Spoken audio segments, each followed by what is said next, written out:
জয়গুরু বন্ধুরা, যারা হস্তমৈথুন বা মাস্টারবেশন নিয়ে খুবই চিন্তার মধ্যে আছেন, অর্থাৎ অপরাধ বোধ কাজ করতেছে, কেন করি, কেন করলাম, এরকম সারাক্ষণ একটা অপরাধ বোধ আপনাদের ভেতরটাকে তিলে তিলে শেষ করে দিতেছে। আজকে আপনাদের এই অপরাধ বোধটাকে আমি দূর করে দেব। অর্থাৎ যারা এই হস্তমৈথুন বা মাস্টারবেশন নিয়ে খুবই দুশ্চিন্তার মধ্যে আছেন, আজকে তাদের দুশ্চিন্তা আমি দূর করে দেওয়ার চেষ্টা করব। আজকের ভিডিওটা কিন্তু ব্যতিক্রমী একটি ভিডিও হতে যাচ্ছে। এতদিন আপনারা হস্তমৈথুনের ক্ষতিকর দিক বা ক্ষতিকর বিষয়গুলো নিয়ে ভিডিও দেখেছেন বা আলোচনা শুনেছেন। আজকে আমি হস্তমৈথুনের এমন কিছু পজিটিভ দিক নিয়ে আলোচনা করব, যে আলোচনাগুলো শুনলে আপনাদের সমস্ত রকমের দুশ্চিন্তা, নেতিবাচক চিন্তা, হতাশা, বিষণ্ণতা দূর হয়ে যাবে। মনোযোগ সহকারে আজকের ভিডিওটি দেখতে থাকুন। হস্তমৈথুন বা মাস্টারবেশন আসলে কি খুব বেশি ক্ষতিকর? মেডিকেল সায়েন্স কি বলে, অর্থাৎ চিকিৎসা বিজ্ঞান কি বলে? মেডিকেল সায়েন্স বলে হস্তমৈথুন বা মাস্টারবেশন ক্ষতিকর না, অর্থাৎ এটা দেহের কিছু উপকারে আসে। হস্তমৈথুন বা মাস্টারবেশন কখন ক্ষতিকর বা কখন ক্ষতি করে? যখন এই হস্তমৈথুন বা মাস্টারবেশন শব্দটির আগে আরেকটি শব্দ জুড়ে দেওয়া হয়, অর্থাৎ অতিরিক্ত শব্দটা যখন জুড়ে দেওয়া হবে, তখনই এটা ক্ষতির কারণ হয়ে দাঁড়াবে, এবং সেটা যেন তেন ক্ষতি না, ভয়াবহ ক্ষতির কারণ হয়ে দাঁড়াবে।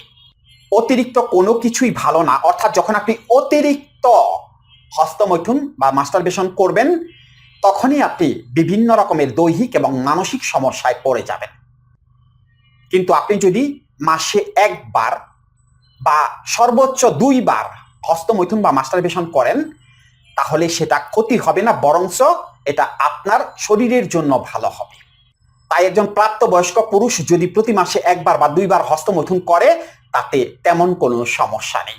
কেন সমস্যা নেই আপনাদের আমি বলে দিতেছি। আমরা প্রতিনিয়ত যে ভিটামিন বা প্রোটিন সমৃদ্ধ খাবার খাই, অর্থাৎ এই যে আমরা ডিম, দুধ, মাছ, মাংস এগুলো যে খাচ্ছি প্রতিনিয়ত, এগুলোর যে প্রোটিন বা ভিটামিনটা আছে, সেটা দেহের প্রয়োজন অনুযায়ী কাজে লাগে, অর্থাৎ আমাদের দেহের কাজে লাগে। কিন্তু এগুলো যখন অতিরিক্ত হয়ে যাবে, অর্থাৎ শরীর যখন লোড নিতে পারবে না, তখন বিভিন্ন রকমের সমস্যা তৈরি হবে। আর সেই জন্যই এগুলোর আউটপুট থাকতে হবে, অর্থাৎ এগুলো থেকে যে বীর্য উৎপন্ন হচ্ছে, সেই বীর্যের আউটপুট থাকতে হবে।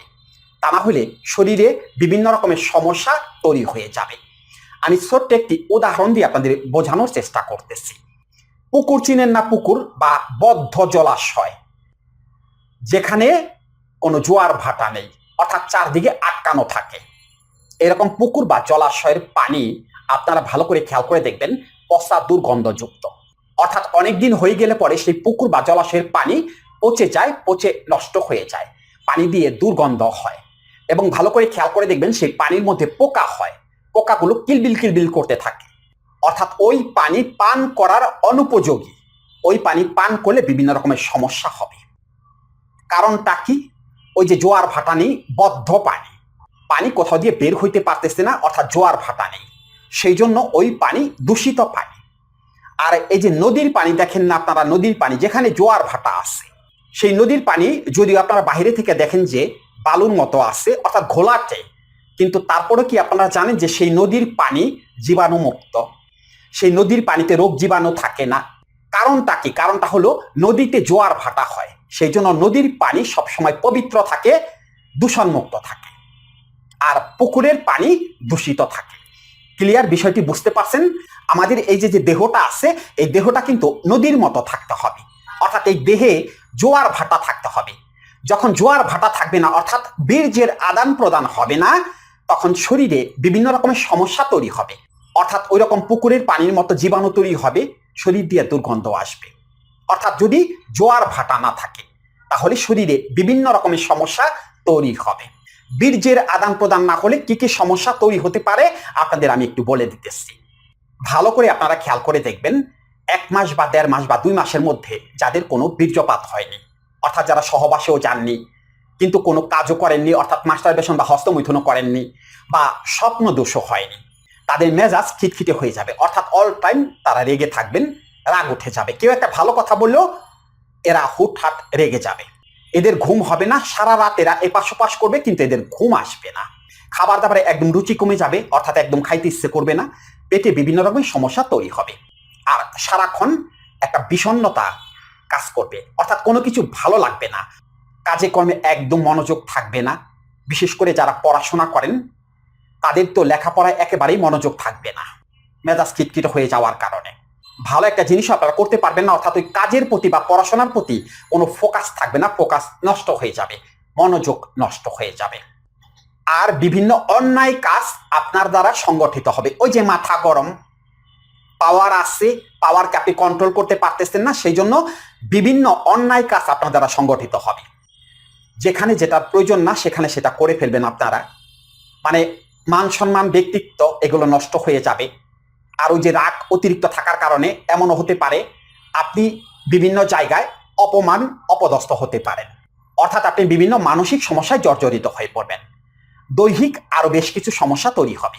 উচ্চ রক্তচাপ যাদের আছে তাদের তো বড় ধরনের সমস্যা হয়ে যাবে, অর্থাৎ যদি আউটপুট না থাকে তাহলে কিন্তু উচ্চ রক্তচাপের রোগীদের চরম সমস্যায় পড়তে হবে বা পড়ে থাকবেন। আর প্রতি মাসে একবার যদি বীর্যপাত হয়ে যায়, যে কোনোভাবেই হোক, যাদের মাস্টারবেশনের অভ্যাস নেই বা যারা করেন না, যারা অবিবাহিত, তাদের যদি প্রতি মাসে একবার স্বপ্ন দোষ হয় বা দুইবার স্বপ্ন দোষ হয় তাহলেই কিন্তু জোয়ার ভাটা হয়ে গেল, অর্থাৎ তখন কিন্তু এই বিষয়টা ক্লিয়ার হয়ে যাবে। আর যাদের স্বপ্ন দোষ হয় না, মাস্টারবেশন বা হস্তমৈথুন একেবারেই বন্ধ, অর্থাৎ করেন না, আর অবিবাহিত, তাদের ক্ষেত্রে কিন্তু বেশ কিছু সমস্যা তৈরি হবে, অর্থাৎ যে সমস্যাগুলোর কথা একটু আগে আপনাদের বললাম। সেই জন্য আপনাদের বলতেছি যে সব সময় যে ক্ষতিকর তা না, এর কিছু পজিটিভ দিকও আছে, কিন্তু ক্ষতিকর তখনই যখন এর মধ্যে অতিরিক্ত শব্দটা যোগ করা হবে। যখন অতিরিক্ত হস্তমৈথুন বা মাস্টারবেশন করবেন তখনই বুঝতে হবে আপনি মানসিক রোগ দ্বারা আক্রান্ত হয়ে গেছেন, অর্থাৎ আপনি বাইপোলার মুড ডিজঅর্ডার দ্বারা আক্রান্ত হয়ে গেছেন বা সেক্সুয়াল সাইকোসোমাটিক ডিজঅর্ডার দ্বারা আপনি আক্রান্ত হয়ে গেছেন।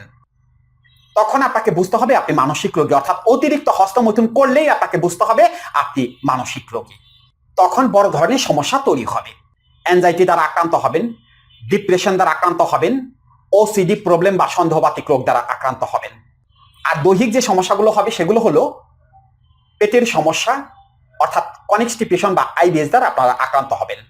দ্রুত বীর্যপাত হয়ে যাবে, বীর্যের পরিমাণ কমে যাবে, বীর্য পানির মতো পাতলা হয়ে যাবে, একটা পর্যায়ে ইরেকটাইল ডিসফাংশন হবে, অর্থাৎ উত্থানজনিত সমস্যা হবে।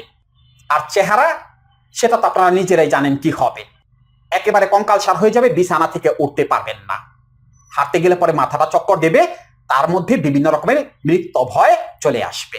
ওই যে সন্দেহ থেকে, অর্থাৎ ওসিডি প্রবলেম থেকে মৃত্যু ভয় চলে আসবে।